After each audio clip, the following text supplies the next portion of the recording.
Salut les amis et bienvenue dans votre club foot spécial. Le Club Hack vous ouvre ses portes chaque semaine en podcast sur tendanceouest.com. À vous, supporters Ciel et Marine. Et cette semaine, on se penche sur la réalité. Le Hack est-il vraiment revenu dans la course à la montée et le coronavirus aura-t-il vraiment un impact sur les prochains mois de compétition et sur la santé aussi? Les questions que vous posez, nos consultants sont là pour y répondre dans un passionnant Club Hack numéro 22 qui démarre maintenant.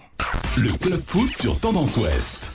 Avec, pour ce Club Hack, et on est ravis de le retrouver parmi nous, c'est notre spécialiste Ciel et Marine. Salut Cyril Capron. Salut Sylvain, salut à tous. Salut à toi Pierre-Charles Binet. Salut Ouest. Sylvain, bonjour à tous. Et salut à toi, le doc est avec nous. Frédéric Pain sera en notre compagnie en cette fin d'émission pour vous aiguiller, amis sportifs et amis footeux et supporters du Hack, sur les conduites à tenir et surtout sur les prochaines semaines et ce fameux coronavirus. Salut Fred. Bonjour à tous. Bon messieurs, on va commencer par le terrain d'abord et on va commencer avec vous, Cyril Capron. Encore une fois, Tino Kadewere a sauvé le Hack face à Auxerre. Encore une fois, effectivement, heureusement qu'il est là.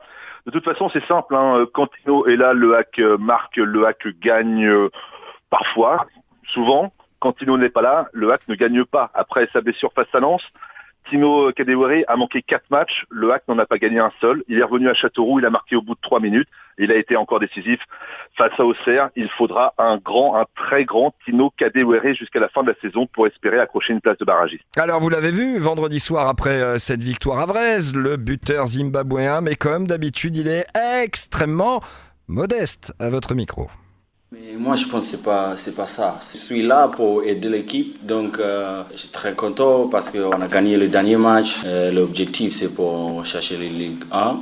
Donc ça marche bien maintenant, mais on reste concentré parce qu'il y a beaucoup de matchs qui restent. C'était un moment difficile après le match contre Lens parce que j'étais blessé pour 3 semaines. Mais je travaille bien avec Olivier pour revenir avec l'équipe. Donc ça marche très bien, mais c'est pas fini.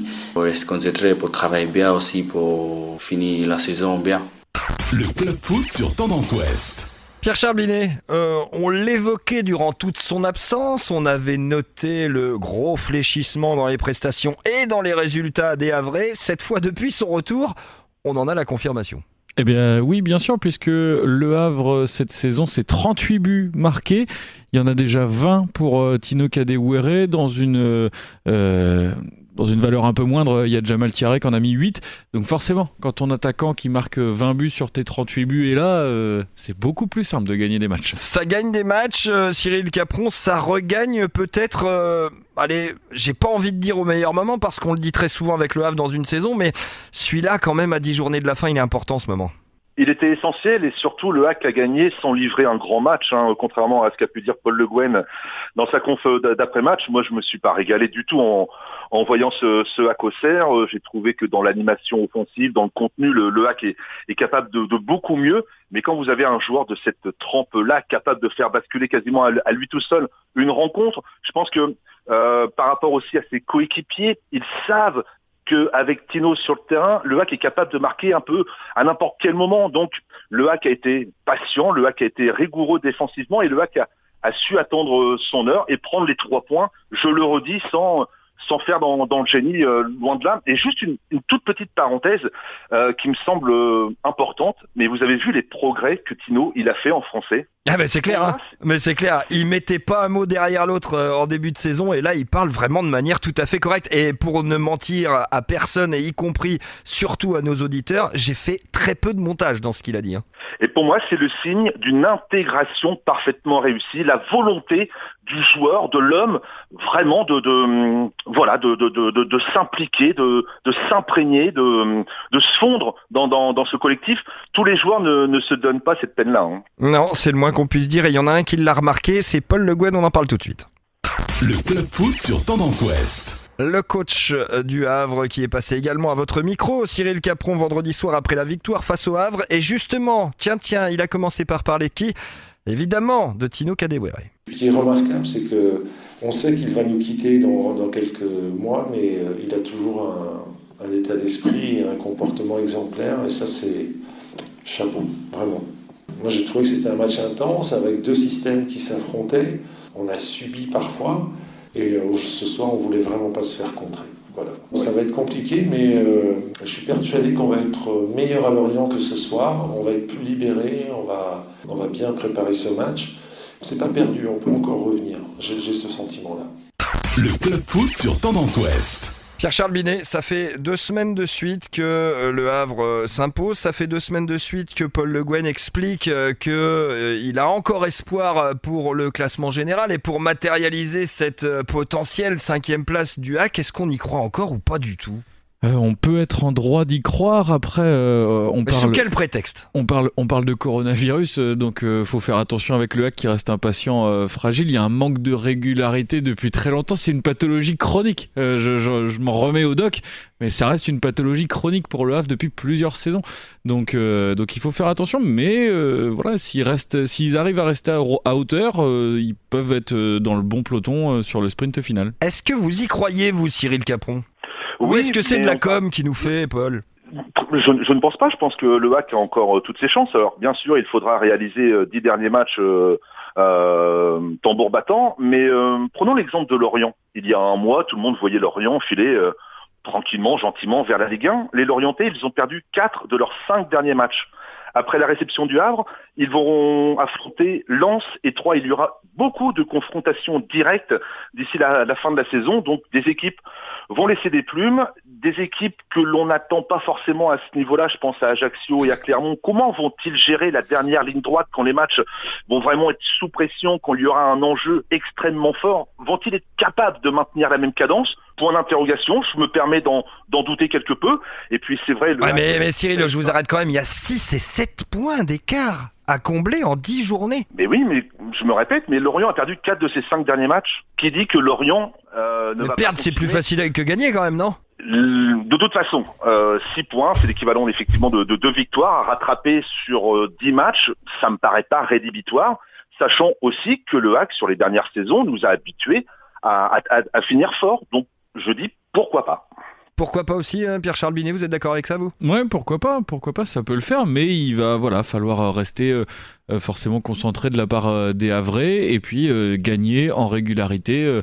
Le retour de Kadewere peut être le facteur X, comme on l'annonce depuis très longtemps. Et il y en aura d'autres dans le jeu, des facteurs X, selon vous, Cyril Capron ? Moi, il y a un truc qui me gratte quand même, c'est quand je vois qu'un joueur révélé par Paul Le Guen, en l'occurrence Loïc Badet, rentre tout de suite en conflit avec le club pour ne pas signer son premier contrat pro et tout de suite ça met un mauvais petit truc dans cette fin de saison. C'est sûr que la situation contractuelle de certains joueurs peut poser problème. Vous évoquez Loïc Badet. Mais il y en a d'autres. Il y en a d'autres. Il y a Pape Gay également qui arrive en fin de contrat et qui va partir libre dans quelques mois. Bien sûr, mais je pense que c'est le lot maintenant de tous les clubs. Alors après, la question, est-ce que il aurait mieux pas valu préserver, laisser Loïc Badet tranquillement en réserve et ne pas l'exposer aux projecteurs de la Ligue 2 ? Bon, faut rappeler aussi que Samba Camara est parti et qu'aucun joueur n'est arrivé au mercato, donc il fallait également un joueur défensif axial pour compenser ce départ. Après, Loïc Badet, c'est malheureux quelque part. Maintenant, peut-être que on l'avait souvent évoqué la saison dernière avec le cas Harold Moukoudi. J'allais revenir sur ce cas. Ça fait quand même. Tout à l'heure, on parlait avec Pierre-Charles de la continuation dans les saisons et dans les fins de saison du Havre. Sur le plan contractuel, ça a l'air d'être un peu la même chose aussi, non ? Il y a certainement des ressemblances. Alors, à chaque fois, il y a des ressemblances, mais chaque cas est quand même à prendre séparément. Effectivement, peut-être que sûrement même que tout n'a pas été fait suffisamment bien en amont pour prolonger Loïc Badet et éviter qu'il se retrouve libre et qu'il parte sans rapporter le moindre copec au club. Ça, forcément, c'est une problématique et c'est de plus en plus compliqué. Vous savez comment ça se passe. Il y a des agents, il y a la famille, les joueurs qui sont très très vite exposés. Loïc Badet, il a fait 2, 3, 4 matchs en Ligue 2 et ça y est, tout le monde veut se l'arracher. C'est très compliqué aussi d'anticiper. Là, je veux pas me faire l'avocat du diable, mais c'est à l'échelle d'un club formateur pour le HAC, forcément que ce cas de figure, j'aurais envie de dire, quasi inévitable malgré tout. Ouais, c'est inévitable pour les Havrais, effectivement. Autre chose inévitable, le huis clos. On en parle tout de suite. Le club foot sur Tendance Ouest. C'est officiel depuis le début de cette semaine, depuis hier et la déclaration de la ministre des Sports, Roxana Maracineanu. Interdiction d'avoir des rassemblements de plus de 1000 personnes dans les stades. On va en parler tout de suite en profondeur avec le doc Fred Pain. Mais avant cela, moi je veux rester sur le terrain avec vous les amis, l'espace de quelques secondes. Pierre-Charles Binet et Cyril Capron. On aura droit à Lorient à huis clos, Valenciennes à huis clos, Nancy à huis clos et Sochaux à huis clos. Ça nous emmène jusqu'au fameux 15 avril. Première date, butoir fixée par la ministre des Sports. Pierre-Charles Binet, est-ce que ça change quelque chose, le huis clos, vraiment ? Alors déjà pour Le Havre, je pense que c'est pas leur faire offense que de dire que Océane, c'est pas Bollaert. Je pense que Bollaert est un des stades les plus chauds en Ligue 2 aujourd'hui et je pense qu'à Océane, on est loin du compte en termes d'ambiance. Ils vont à Lorient et Nancy, qui sont pas non plus des chaudrons, même si y a peut-être un peu plus d'engouement. Voilà, ça reste pas des ambiances de grande folie. Et puis le huis clos, c'est pour les deux équipes, quoi. Ceux d'en face aussi, ils vont pas avoir de supporters. Cyril Capron, d'accord avec ça ou est-ce au contraire pour vous ça va changer quelque chose ? Non, je suis entièrement d'accord. Vous me poseriez la question pour PSG Dortmund, est-ce que ça peut changer quelque chose ? Répondez-y, puisque c'est pas encore passé. On va noter ça en magasin. Oui, allez-y. Mais j'aurais envie de répondre à un oui catégorique. Et en plus, le PSG... Moi, perso, je pense que ça peut changer quelque chose à Nancy et à Lorient. Pas forcément au Havre. Parce que Lorient et Nancy ont quand même leurs supporters. Là, on passe à 0, quoi. Oui, mais comme dit Pierre-Charles, c'est pareil pour les deux équipes. Je prenais l'exemple du PSG parce que le PSG est allé jouer à Dortmund dans un véritable chaudron avec des supporters qui ont galvanisé l'équipe allemande. Ça ne sera pas le cas au retour au Parc des Princes. Je pense que c'est un handicap pour la Ligue 2. Toutes les équipes vont être logées à la même enseigne. Elles vont jouer à huis clos, à domicile, à l'extérieur. Donc je trouve que l'équité quelque part est respectée. Petit bémol quand même dans ce qu'a dit Pierre-Charles, effectivement le stade Océane ce n'est certes pas le chaudron de Bollaert, mais quand le COP donne de la voix, quand le COP n'est pas en conflit avec la direction et que le COP joue à plein son rôle de... mais ça fait beaucoup de conditions. Là. Ça fait 2 matchs par an, quoi. Ça fait vraiment beaucoup de conditions.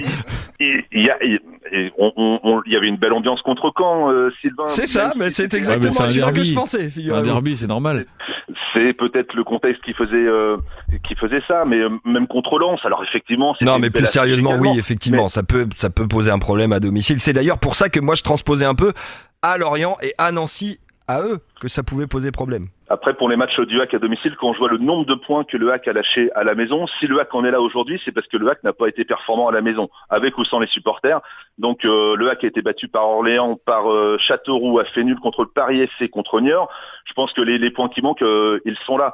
Donc après le huis clos, c'est quand même compliqué de prédire à l'avance l'impact que ça aura. En tout cas, ça va être extrêmement intéressant malgré tout et malgré ce huis clos de suivre justement l'évolution des équipes sans supporters ni d'un côté ni de l'autre. Et vous le savez, on vous l'offre aujourd'hui dans votre club-hack. On file faire le vrai point avec notre doc sur Tendance Ouest. C'est Fred Pain qui est avec nous et qui va vous expliquer les conduites à tenir et surtout ce qu'il pressent pour l'avenir avec ce fameux, maintenant disons-le, coronavirus. Le Club Foot sur Tendance Ouest. Bonjour doc. Bonjour Sylvain. Ça va bien ? Très bien. Bon, vous n'avez pas le coronavirus, vous ? Non, ça va. Ça s'est bien passé jusqu'à maintenant pour vous. Bon, faut espérer que ça va continuer comme ça. Faut espérer que ça va continuer. Alors, on va pas vous le cacher, on a plein de questions à vous poser sur depuis cet arrêté pris par le ministère de la Santé, Olivier Véran, le ministre de la Santé, puis ensuite, j'ai envie de dire, mis au goût du jour et du sport par le ministre des Sports, Roxana Maracineanu. On le sait depuis le lundi 10 mars, les manifestations de plus de 1000 spectateurs, acteurs compris, sont interdites, les rassemblements qui vont avec aussi. Première question, est-ce que ces mesures, et c'est une question que beaucoup se posent aujourd'hui, sont selon vous, professionnels de la santé, médecins généralistes, des mesures qui sont légitimes ? Moi, tout à fait. Je pense tout à fait parce qu'en fait, le ministre l'a bien expliqué, mais il y a plusieurs épidémiologistes qui l'ont expliqué auparavant, c'est que l'épidémie, elle est inévitable, le virus va se répandre. Le vrai souci, il n'est pas tellement au niveau individuel. On sait effectivement que ça atteint les personnes fragiles, que ça atteint les personnes âgées, donc il faut effectivement limiter au maximum la contamination pour éviter le maximum de problèmes. Le problème risque de se situer à l'échelon collectif, c'est-à-dire qu'on va avoir beaucoup de malades, énormément de formes bénignes, c'est-à-dire les gens vont avoir un petit syndrome grippal et puis ça va se passer très très bien. Mais on sait qu'il va y avoir un certain nombre de pourcentages de formes graves, 10 à 15%, qui vont nécessiter une hospitalisation. Donc si on a peu de malades, si mettons qu'on est 10 000 malades en France, 10%, ça fait 1000 hospitalisations. On gère. Si on a 1 million de malades, 10%, ça fait 100 000 hospitalisations. Ça va être beaucoup plus compliqué à gérer. Donc, l'idée, c'est de freiner au maximum l'épidémie pour qu'on ait le moins de malades possible et pour qu'on ait le moins d'hospitalisations, pour qu'on puisse gérer le danger. Il est essentiellement pour le système de santé, pour qu'on puisse prendre en charge tout le monde. C'est pour ça qu'ils veulent retarder au maximum l'épidémie, lisser dans le temps, parce que même si on a beaucoup de malades, il ne faut pas qu'ils arrivent tous en même temps. Donc, moi, je pense que toutes les mesures qui sont prises pour limiter la contagion sont bonnes. Pierre-Charles, question. Mais alors, est-ce qu'il y a... On va dire, est-ce que faire 1000 personnes dans un stade, c'est mieux qu'une dizaine de mille comme on peut avoir en Ligue 2 au Havre ou à Caen, ou même peut-être 20 ou 30 000, voire 40 sur des stades de Ligue 1 ?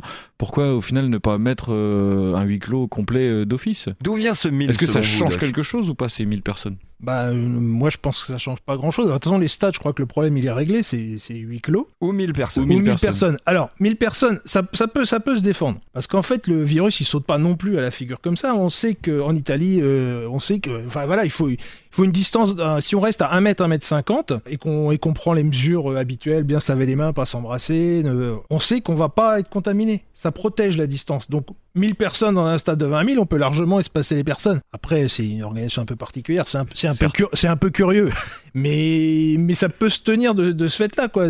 Bon, après, je pense que le mieux, c'est quand même de chacun faire un effort et de limiter au maximum les contacts. Justement, on pense à tous ces sportifs. Alors là, on va élargir un peu plus, aller voir ce qui se passe au basket, au handball, dans différents sports qui sont soit en salle, soit à l'extérieur. Comment on fait au niveau régionaux ou au niveau fédéraux pour se prémunir ? Parce que là, il n'y a pas foncièrement, et c'est rare même, 1000 spectateurs dans une manifestation ou dans un match de handball ou de basket. Pour l'instant, je pense qu'il n'y a pas de décision de prise, effectivement. Tout le monde s'en tient aux consignes officielles qui varient tous les jours, que ce soit en France ou en Italie. Est-ce qu'elles vont encore varier selon vous ? C'est probable. Peut-être pas à l'échelon national, mais localement, déjà les consignes ne sont pas les mêmes dans l'Oise, par exemple. Les rassemblements de plus de 50 personnes sont interdits dans l'Oise parce qu'il y a des foyers. Donc en fait, c'est adapté en fonction de la situation de chaque région. Donc dans l'Oise, je pense qu'ils n'ont pas les mêmes problématiques qu'en Normandie, par exemple, aujourd'hui. Aujourd'hui, est-ce que selon vous, on en fait trop autour de cette épidémie ?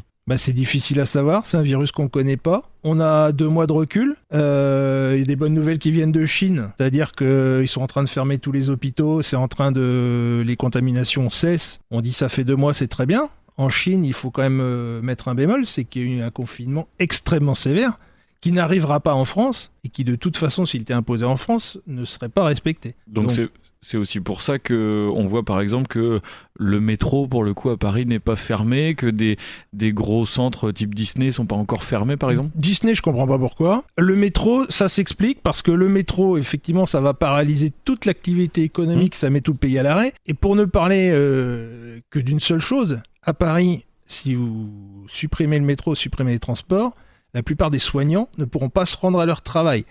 Et ils vont être indispensables. Et ça vaut pour les villes aussi, ça, ce que vous êtes en train de dire, les villes de Rouen, de Caen, du Havre, le tram, le bus, tout à fait sûr. Quel avenir vous donnez à cette situation ? Aujourd'hui, on est dans des huis clos quasi totaux pour le sport. Est-ce que ça va aller au-delà du 15 avril ? Est-ce qu'il faut déjà se préparer, pour être clair, à ce que ce soit pas stoppé le 15 avril ? Ouais, faut être assez optimiste. Là, quand même, les mesures, je pense qu'il y a beaucoup de choses qui ont été faites depuis le départ. C'est quand même bien martelé toutes les mesures qu'il faut prendre. Si chacun les respecte, les contraintes sont pas importantes pour chacun d'entre nous, si on regarde bien.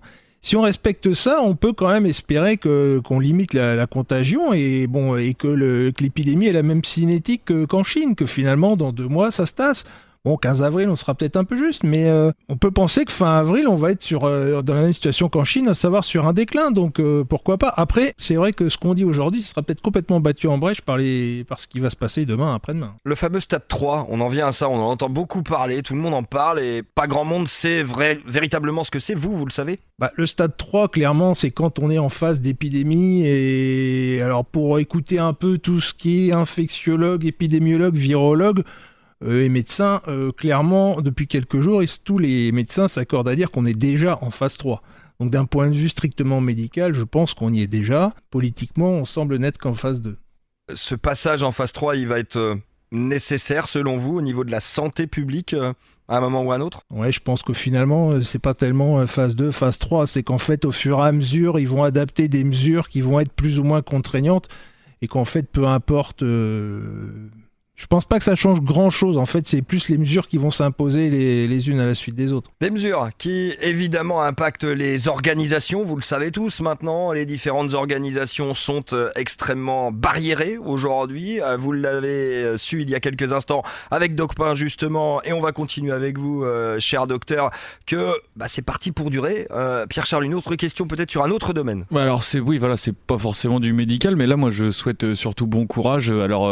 Au HAC et au Stade Malherbe aussi, parce que là on leur dit vous avez le droit d'accueillir 1000 personnes dans le stade, donc à Caen il y a eu 7000 abonnés je crois, c'est ça, donc qu'est-ce qu'on fait ? On fait un tirage au sort, on ferme les loges, on garde que les populaires, on se grille avec les partenaires, comment on fait ? On ferme tout. Moi je pense que c'est déjà compliqué la situation pour les clubs. Le mieux ça serait de tout fermer, parce que de toute façon on va se créer un problème. En accueillant 1000 personnes sur les 7000, 8000, ça va créer des contestations forcément. Et puis, à la limite, à un moment, je crois qu'il faut voir quelle est la priorité. À un moment, si on dit on veut limiter l'épidémie, on a déjà des mesures très contraignantes, on y va, on y est. On n'est plus à 1000 personnes. Le problème, plus de contraintes encore. Est-ce que c'est possible, selon vous ? À écouter tout le monde, c'est impossible. Mais en Italie, il y a 5 jours, c'était impossible. Là, ils sont tous confinés. Alors, est-ce que ça va être respecté ? Ça, j'en sais rien. En théorie, tout est possible. C'est vrai qu'en pratique... Mais vous, sur le terrain, vous sentez bien comment ça se passe, non ? Pour l'instant, c'est un petit peu compliqué. Je pense qu'on n'est pas du tout prêt à avoir des mesures plus contraignantes. Juste un sondage qui est sorti, et moi, je suis pas du tout surpris du résultat de ce sondage qui a été fait hier. Ne pas se serrer la main, qui est quand même un truc très utile. Il y a un sondage qui est sorti, il y a 85% des gens qui continuent à se serrer la main. C'est pas une mesure... Et quand on réfléchit, c'est une mesure extrêmement peu contraignante. C'est pas très agréable, mais c'est extrêmement peu contraignant individuellement. 85% ne la respectent pas. Donc faut faire comme le doc, faut faire coucou quand on arrive là. Voilà, c'est ce qu'il a fait coucou.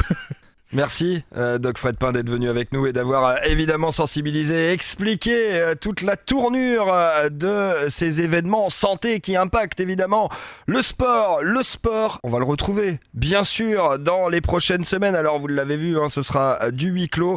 Du huis clos, ce sera pour Le Havre pour commencer, vous le savez maintenant, et ce sera du côté de Lorient lundi soir prochain à 20h45 pour les Ciels et Marines de Paul Le Guen à la quête d'un nouveau succès, espérons-le, emmené par Tino Kadewere et tous les autres. Passez une bonne semaine malgré tout et on se retrouve la semaine prochaine sur l'antenne de Tendance Ouest. Salut.